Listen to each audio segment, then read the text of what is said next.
मानी गे ए सखी अरे सुन गे एक तो चढ़ल जवानी गे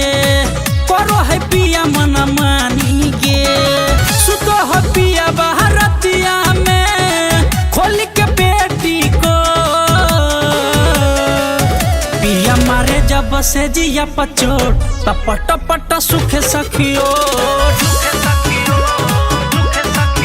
सैया मारे जब से जिया पचोट टपट पट सुखे सखियो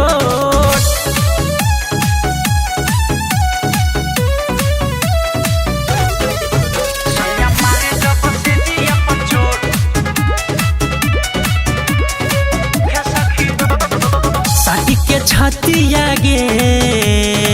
तोड़ो है खटिया गे लागो है दतिया गे रोजो के रतिया गे शादी के छतिया गे तोड़ो है खटिया गे रोजो के रतिया गे लागो है दतिया गे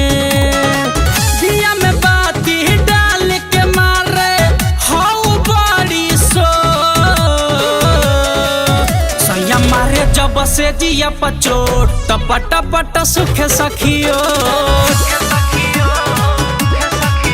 पिया मारे जब से जिया पचोट टपट पट सुखे सखियो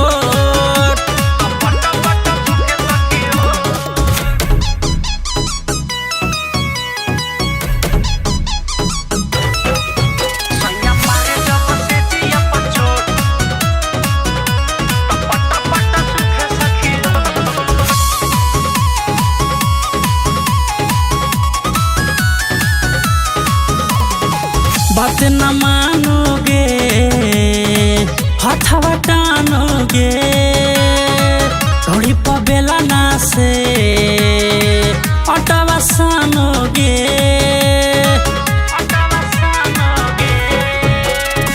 बात न मानोगे हथवा टानोगे थोड़ी पबेला ना से अटवा सानोगे